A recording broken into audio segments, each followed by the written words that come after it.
Good morning, Commissioner Lytle. Can you hear us in the room? Yes, I hear that. Great. And we're just having some video difficulties today, so you just won't be able to see the room view here, but slides should still appear on your end. Sounds good. Okay. Good morning, everybody. I'll call the meeting of the Madison Metropolitan Sewerage District for May 22nd, 2026 to order. Welcome to all of our guests. Would you like to go through the virtual meeting guidance, Cassie? Good morning, Commissioners, members of the public, and staff. To help us have a smooth meeting, I'm going to review just a few decorum rules for all. While the Commission and staff are in person, we are still offering the Zoom option so members of the public can attend. If you're attending virtually and would like to speak, you can do so during appearances by the public. As a reminder, this meeting is being recorded and streamed live on YouTube, and the public chat has been disabled, but you can still send messages to the host if need be. Finally, Commissioners, please use your microphones while speaking and make sure your voice is directed towards the mic. When you are not speaking, please ensure that your mic is off so others can utilize the mics. As a reminder, only 3 of the table mics can be live at a time. Also, please state your name before speaking for those who may be joining us via Zoom. Those are the decorum rules of the District Commission. Thank you for following them, and let's have a great meeting. Okay, thank you, Cassie. Before I move on, just mention that we have Commissioner Lytle's virtual. Commissioner Clark is so far absent that he may or may not check in virtually, and then all the rest of the commissioners are at the meeting. Okay, announcements, Wastewater Professionals Appreciation Day recognition. Eric, State Lab of Hygiene.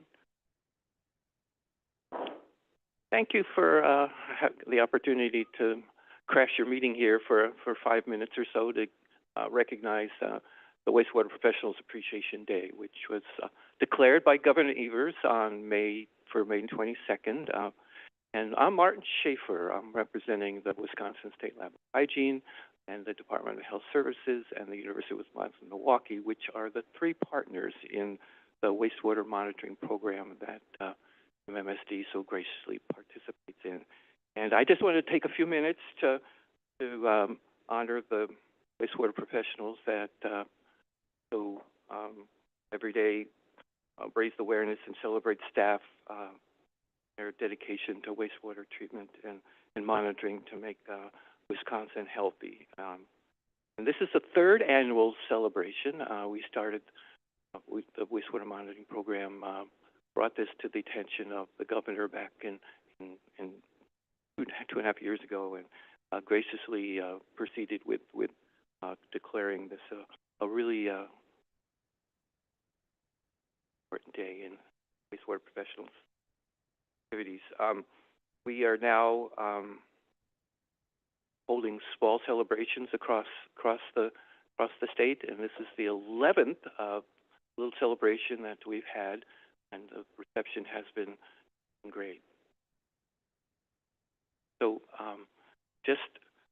we've provided this proclamation to your facility, and today gives participating organizations an opportunity to raise awareness and celebrate the staff for their dedication to wastewater treatment and monitoring and in keeping Wisconsin healthy.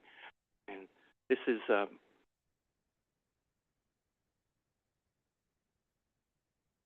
too many buttons here. So I just will give you two minutes here to introduce the wastewater monitoring program, which we started back in 2020, and MMSD was a founding participant in that, and we graciously appreciate the continued collaboration. And the program serves as an early warning system for diseases in the state. We can identify the pathogen presence, their spread, and their variants shift over time. And it helps us overcome kind of the undersampling and healthcare access that some of the traditional monitoring programs suffer from. We're currently monitoring 44 facilities across the state, representing about close to 50% of the population of the state. It's an amazing program, and we can get a great snapshot, particularly twice a week, of of disease presence in the state. It's, as I said, a collaboration of the Wisconsin Department of Health Services, the Wisconsin State Lab of Hygiene, and the University of Wisconsin-Milwaukee. And due to MMSD's and the other facilities' participation, we have expanded our program now to include quite a range of human health diseases, monitoring for influenza A and B, RSV, measles, Mpox, COVID-19, which is a little bit of a bad word these days, but it's still kills 50,000 people a year. Not something to underappreciate here. So, and we've also are monitoring of more slides. So MSD, as I said, has been a key partner in this program over the last since mid-2020, and just last year, MSD has provided over 300 samples for the program, and that has led to participating in we get 1,600 weekly views of our public wastewater dashboards, and that's really incredible that we can generate this data, and in less than we average about 30 days from the time we get the sample, 30 hours, from when we get the sample to when the data goes up on a public dashboard. And just want to thank you again for participating in the program, and it's been to continue this for as long as you'll help us out. It's been a great few years. So we provided here a little packet of materials. We have a proclamation that you can frame, or I can get you a framed copy. Your annual impact report, we've given you a copy, and in that packet is a thank you card from all the staff who are dedicated. Thanks again. Thank you. Say, I got a question. I see that you put that information on a public dashboard, the RSV and all of those. Is there a certain point in time when public health, like when they see a certain rise, that they then start to put out a public health warning? Or yes, we actually have action plans and thresholds established that are pathogen specific. So, measles is basically detect or non-detect, but we can quantify it. So if a measles detect, that institutes a whole action plan that goes, if we see COVID go or influenza rise above a certain level, we notify public health, and certain recommendations for how to address that outbreak. You have different thresholds established for each level that you see in the wastewater, and it could be specific to one, like, since look like us and maybe Sun Prairie were the ones that are tested here. You would take, like, if it was just us that chose, say, RSV, and it gets to a certain level, then you would issue it for people in the Madison local region. Public health. Yeah. Okay, thank you. Anybody else have any questions? Appreciate your comments, Martin. Okay. That will take us to any appearances by the public.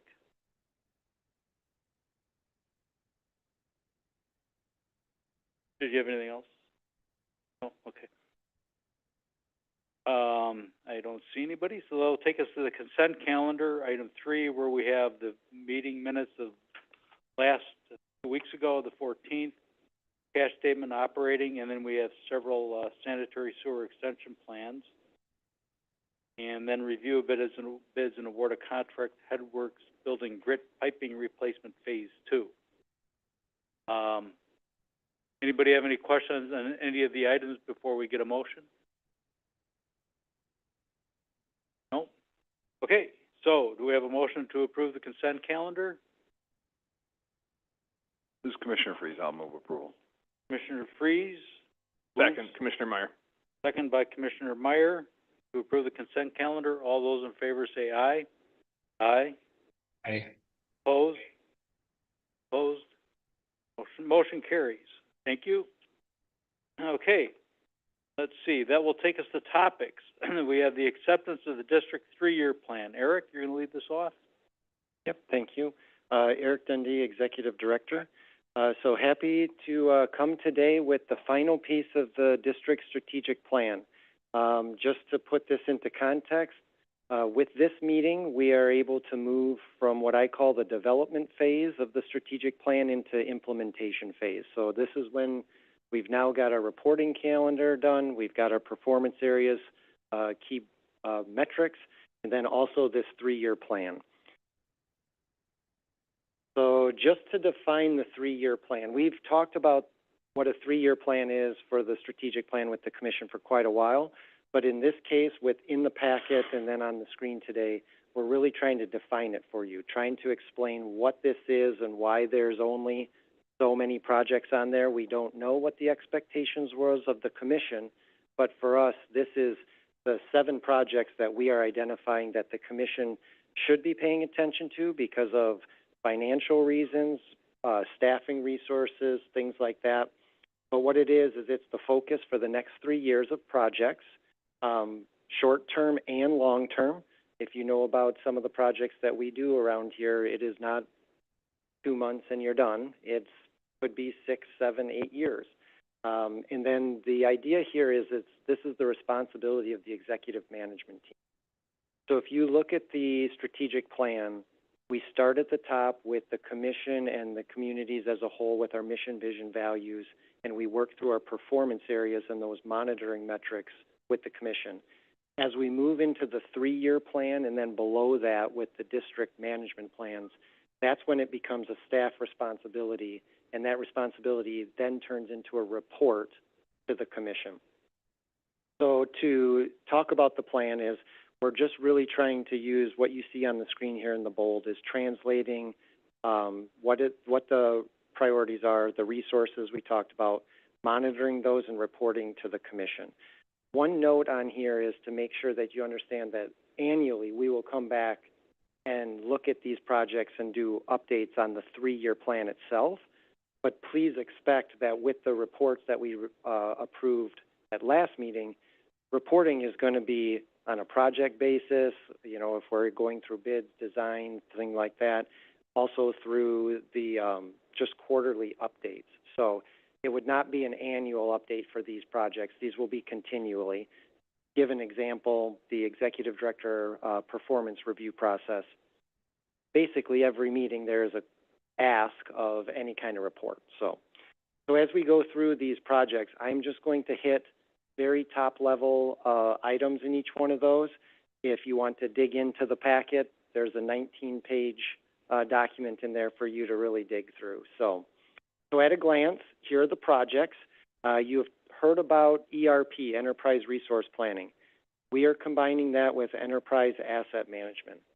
The district currently conducts our business, most of our platform of financials, work order management, things like that in something Oracle WAM. That is going away, and it is the solution is to have 2 different projects, which ERP and then the EAM, to use that context. ERP is in flight right now. The EAM, this is something we are trying to work on to get this off the ground and get this moving also. So as you see in the timeline, I won't go through each timeline, but long-term project. Liquid processing phase 2 you've heard about. Heat and power and biosolids, I'll get into that in a few slides here, but we are consciously intertwining those projects based on infrastructure efficiency, construction process for the plant. So in this 3-year plan, the idea is to show those as 2. And you see the capital improvement plan for 27. They'll still look separated for now, but we are making a conscious decision to keep those together. Collection system capacity analysis, sewer use ordinance, and then 2 specific ones here that are in the short term for the end of 26, based on commission goals and executive director goals is strategic plan development, reporting process, and executive director performance. So we'll just jump through these very quickly. Once again, these are here for reference. For those online, please reference the packet and then the screen here, the presentation later. But really, we've talked about the ERP and the EAM. We've given those updates to the commission. We will continue to do that. We do list the time frames of each one of these and the performance areas. So the idea is, once again, we are still trying to connect all of this within the strategic plan and aligning with performance. So I'm going to continue through each one of these projects briefly, and then we can come back to these with questions if you have them. Liquid processing phase 2, very specifically for this project, we've talked about this infrastructure project. This is going out for bid next week. So this is a very important project, not only for staff and resourcing for engineering, but this is going to relate to the 2027 capital budget. Depending on what the construction bids come in at, and I want to emphasize, hopefully we get bids, multiple, that will significantly change the financial outlook for the district. Heat and power and biosolids, just talked about that. But as we have went through already with the commission, the heat and power facility plan, the biosolids facility plan in about 6 months will be done. At that point, we will be making specific decisions on how we move forward with capital investments and projects. So we want to make these together for commission review. Right now, they are separate projects for our engineering and planning team, but for the commission, the idea is to think about these as the same thing. Most of the reason I have for that is with the efficiencies of process and construction and how each one of those projects interplay between each other. The scary part, and I will just say it this way, is the price tag. We're talking in the hundreds, millions, $100 to $200 million type of project here when we're putting these two things together. If you separate them, more than that. That's the way I look at this. But we'll have many more updates on this, and we can talk about that. Our collection system capacity evaluation. So this is one of those stories we can talk about for the district where the strategic plan has really focused what is the project we need to work on. So we regularly update about a 10-year cycle the actual full collection system facility plan. But we as an executive management team had a discussion about what is the one thing that we really need to pay attention to and concentrate on with the collection system right now. And right now, in the state of Wisconsin, Dane County is growing at double the rate of any other county in the state. For us, we have used Capital Area Planning Commission, CARP-C's population projections. We've used those in our liquid processing project. We serve 440,000 people now. The projections, I'm just using an estimate here, is 550,000 people in 20 years. Well, that's a quick 25% more in the population. So for us, the focus is let's worry about the capacity analysis of the pipes that are coming to the plant and making sure that we can serve the growth of the community. Sewer use ordinance, we actually have this right after this meeting, we have a public meeting on sewer use ordinance update that we have currently. That is more, we've talked about this before, that's a little bit more of a refresh of the existing because it hasn't been updated in a while. But through that process, we have identified very significant changes that we are going to need to make to the sewer use ordinance. And those changes are going to take many years to actually get that done. Not necessarily because we have to just write the language, but some of it is about community engagement. You know, the sewer use ordinance, we write it into our sewer use ordinance. It becomes regulatory actions that can be taken to customer communities. So we have a large community engagement process with this on top of some of the other steps we have to take. So if you're wondering why we're estimating this to be 3 years, because there are a lot of steps in this, and you will see those steps come to the commission. Strategic plan development and reporting process. Once again, I am happy to be here today to say that we are on that last step of the development process. So after, the end of the year, because I think we're going to go through some reviews of the commission reporting calendar and making sure we have what the commission needs, we can hopefully successfully say that we are in a new process with the strategic plan by the end of the year. So wanted to make sure this is highlighted for the commission. And the same is true for the last project we added here, which is the Executive Director Performance Evaluation process. So this has been significant work by the subcommittee, And that process will be new for the commission, so a focus on that for the commission, at least through the end of this year, to make sure everybody understands the expectations and what the process is, we thought was a very important short-term goal to put on the, put here. Now, we do have some other things as we go forward. We have a resolution coming, but I do want to make a couple mentions. So with this, we still are recognizing there are two topics that were brought up during the strategic plan performance areas, one on operational excellence and one on sustainability. We are going to come back, myself and our HR manager, Angela Tessner, are planning to come back on operational excellence, focused on HR and human resources reporting and what we're focusing on. Trying to come back in July for that. That is the plan there. Sustainability, looking at that as one of our values, but then how we can measure that or report on that. I would say I'm still in the very initial thoughts on that, getting feedback from other community partners and areas of the county to understand what they're doing, to see what is some options and alternatives I can come back. So just want to quickly note those two items also. With that, I'll take questions. Okay, anybody have any questions? Greg? So, Eric, quick question on the collection system capacity, because we're going through the same thing for City of Madison sewer system. So for us, right, we have an idea where our growth is going to come from a density perspective. Does the CARPC report that you guys are using, does it just give you a number, or does it localize assets? Because I've never actually looked at that report that they. So I'm going to give you my brief knowledge, and then I'll look behind me for a little bit of support. But for us right now, there is a change in the CARPC process. They are just going to be providing the numbers. They used to go through the reaches and give us a little more information. That is not going to be done. So that is actually has to be a staff project. And I'm looking back to Jen Hurlebus. Yeah. So Jen Hurlebus, our Director of Planning and Engineering, will come up and help answer this. Yes, Eric is correct.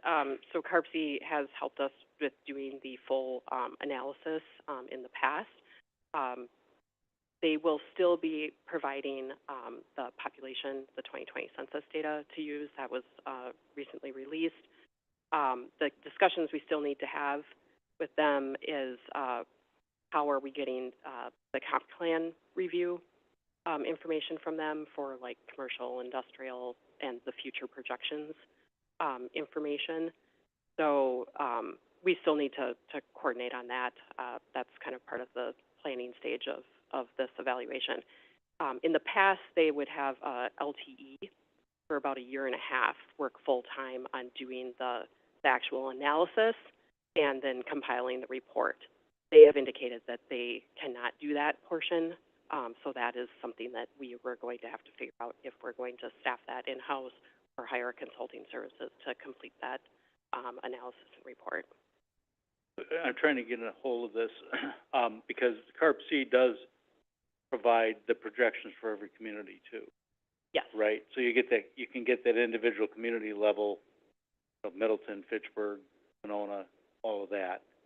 But what you're saying is they used to break it down further and give us more like within the district and by sections within the district? Yes, on like a, what we would call a sub-basin level. Right. So where the flow then enters yeah, where the our flow, it system. would be based on our Interceptor sewers probably. Mm-hmm. Okay. And so it's more, it's a higher level of GIS analysis that Yeah. right now we don't have the staff for. yeah, okay. And so we're going to have to do that work or find someone to do it. Correct. Okay. And that would answer, so now Greg, if you're, you know, your community's going through it too, that might then enter in, save us time because we would know what's coming from the far west side, what's coming from the east side, you know, the varied portions if you go by sub-basin too. Yeah, and really that was the second thing I was going to say is we're in the midst of this right now. We are not doing it in-house either. We're doing this Rolo. So this is more also an offer. If you're going to be kicking this off, we can probably, for at least for the Madison, provide you data that may help feed into you, right? Because I'm going to be upsizing my pipes. It kind of ends with you guys probably having to upsize yours at some point, right? You know. Okay, thanks. No, fantastic, thank you. I just want to say, Brad did too, it dealt with a lot of demographics when we were working. And one thing I think I came to the conclusion of is that CARB-C tends to undercount Dane County. And the reason I realize this is that they didn't want to have other counties in the state or areas of the state being seen as losing population. So I think they know, kind of got an idea, you know, what the state's going to be. And because they don't want to show parts of southwest Grant County or wherever, Lafayette, losing people, we may in fact do, we want to keep everybody having a growth rate that comes from somewhere. That's usually Dane County. You could see that when you look over time that Dane County historically has been undercounted by them. Based on the Department of Administration numbers, yeah, CARB-C's been actually going through some methodology to look at multiple ways in order to do projections. Okay. Is there any way of sharing with CARB-C an LTE? No, it'd be a lot cheaper just to pay for a half a LTE versus a consultant would be 5 times more. I mean, just an idea. It's just, because I'm sure they use the data other places besides just for us. Even if we paid for an LTE for CARB-C to do. Yeah, that's what we have to go through, and that's why this is one of the items we have listed as a focus, is we have to figure out how this work will be done. Thank you for the idea. Okay. Anybody else have any other questions? So I think the big one is probably what you were talking about was the heat and power, biosolids. You're talking hundreds of millions of dollars.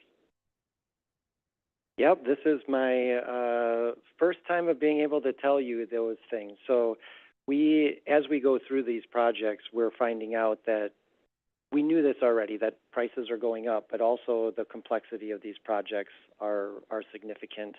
And right now, those projects are separated, and I want to be careful not to use numbers because we'll change those numbers as soon as the facility plan estimates come out. But yeah, I want to make sure that the commission understands that when we put these projects together, we're talking about $100 to $200 million project.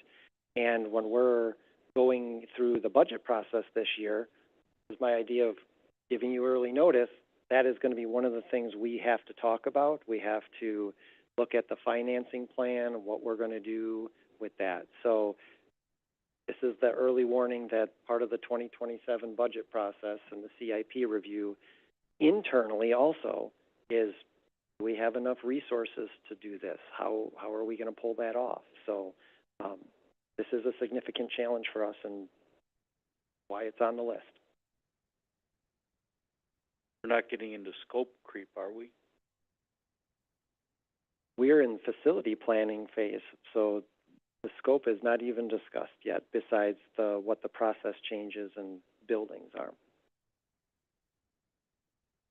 Okay, thank you.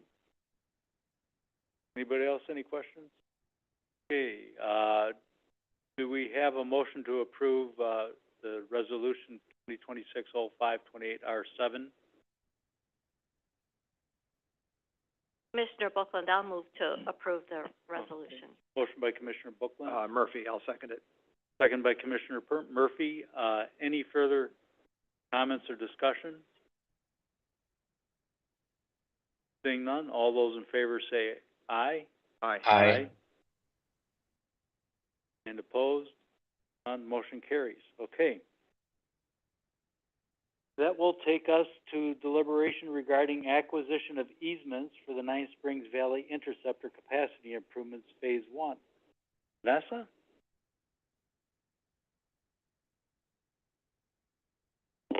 Good morning, Commissioners. Vanessa Wishart, Legal Counsel.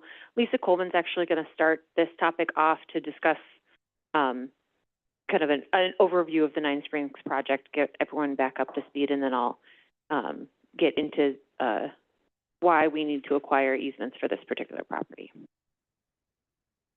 Good morning, Commissioners. Lisa Coleman, Engineering Manager.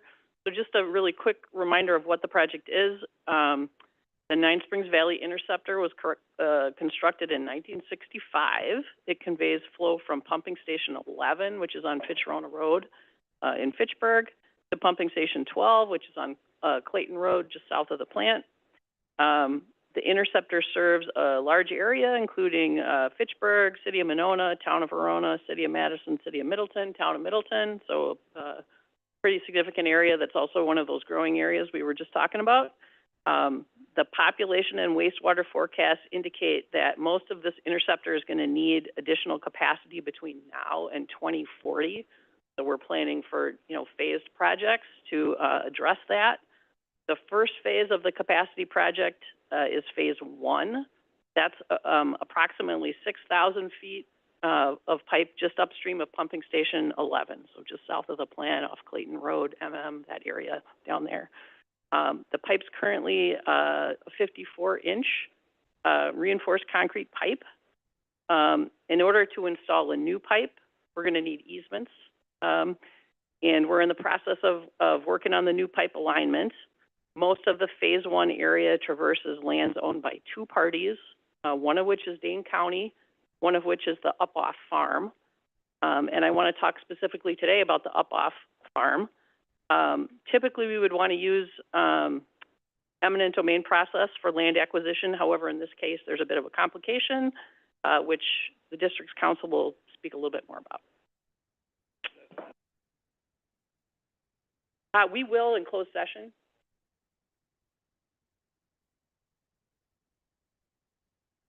So, thanks, Lisa. So like Lisa said, there's a complication on the Up-Off property specifically related to the fact that Dane County holds a conservation easement over this property.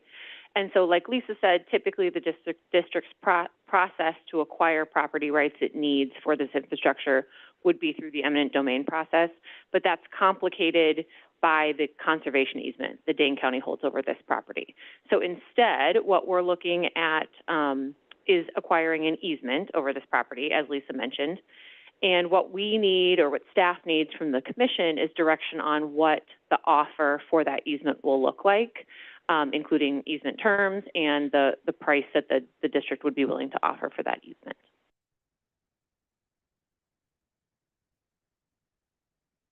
Thank you. Because we need to discuss and consider provisions for easement acquisition and the offer, I believe it's necessary for competitive bargaining reasons to consider this in closed session. Therefore, I'll read off closed session A, 5A. We do not need closed session 5B. So, convene in closed session in accordance with 19.85 paren 1 paren E of the Wisconsin statutes for the purpose of deliberating or negotiating purchasing of public properties, the investing of public funds, or conducting other specified public business regarding the acquisition of easements for the Nine Springs Valley Interceptor capacity improvements, phase 1, in the event the commission determines that competitive bargaining reasons require a closed session. So if everybody agrees with me, we would do a vote. So we need a roll call. I'll make a motion that we go into closed session based on what President Hubble just read. Motion by Commissioner Murphy, second by Meyer? Second by Commissioner Meyer. And then we'll need the roll call vote. Commissioner Buckland, Aye. Commissioner Freeze, Commissioner Havel, Aye. Commissioner Lankella, Commissioner Lytle, Aye. Commissioner Meyer, Commissioner Murphy, Aye. Commissioner Pultz. Okay, thank you. We'll move into closed session.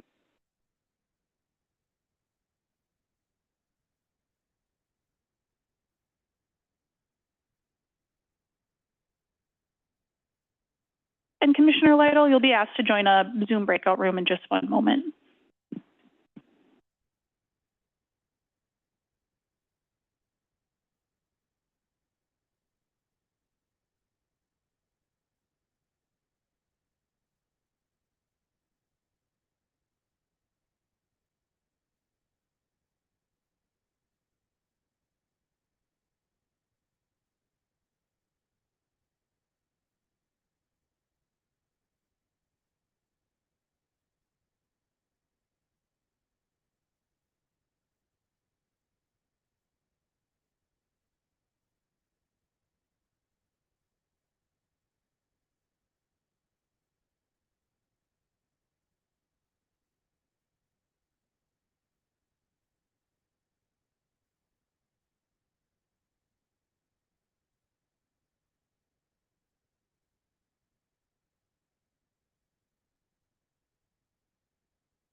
Okay, are we ready?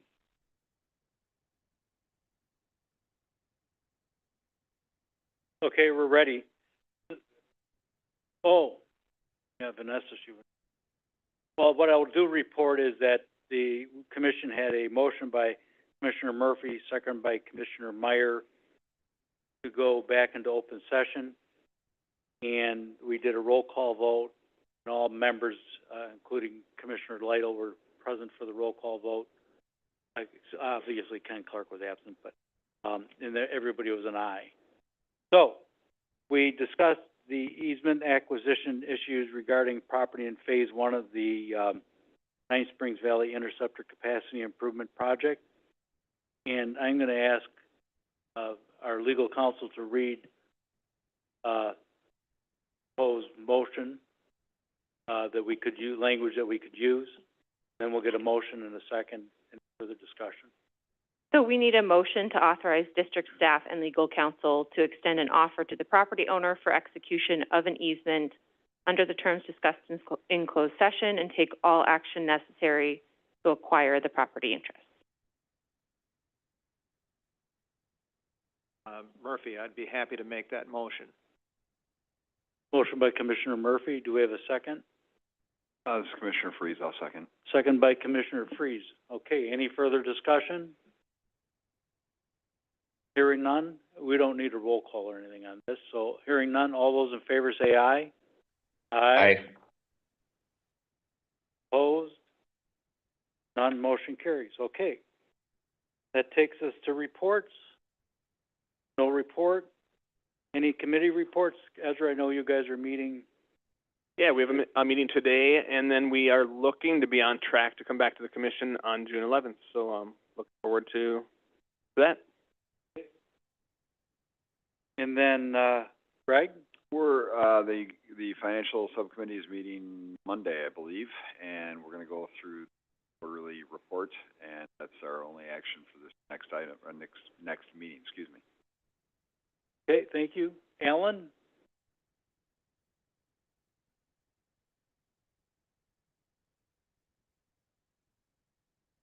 Good morning, Commissioners. Alan Grooms, Director of Operations and Maintenance. I'll be doing the April operations report. So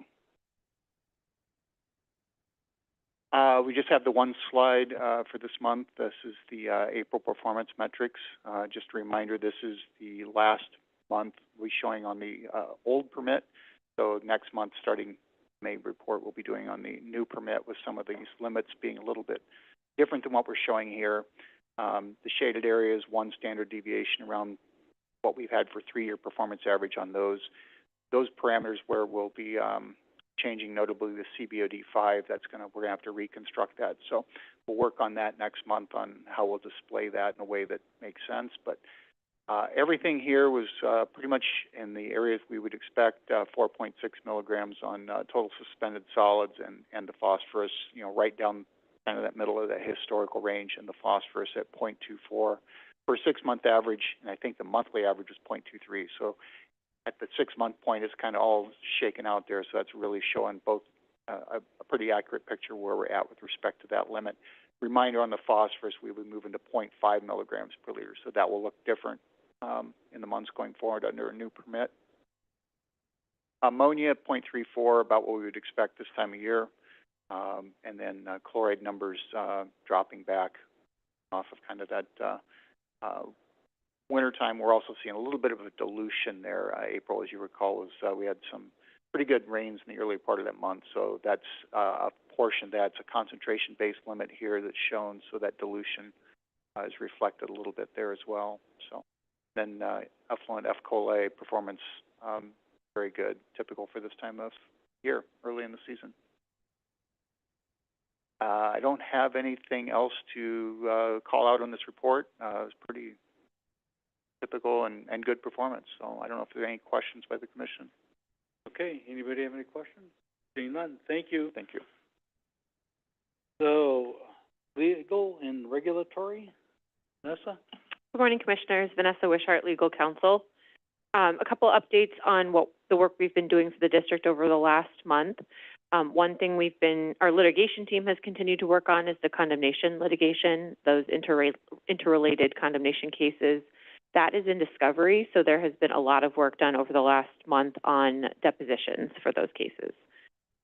We've also worked with the district on some regulatory items, including submittal of comments on the PFAS groundwater standards that I previewed for the district at the last meeting.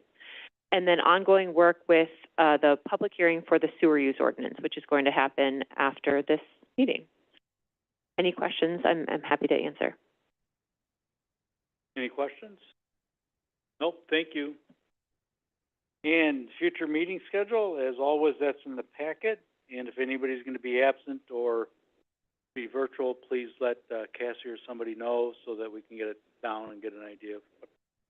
Because now they're approaching summer, it's always possible you start getting quorum numbers. Any future agenda topics? Other business? And we need somebody to take Ken's spot. This is Commissioner Freeze. I'll move adjournment. Motion by Commissioner Freeze. Second, Commissioner Second Meyer. by Commissioner Meyer to adjourn. All those in favor say aye. Aye.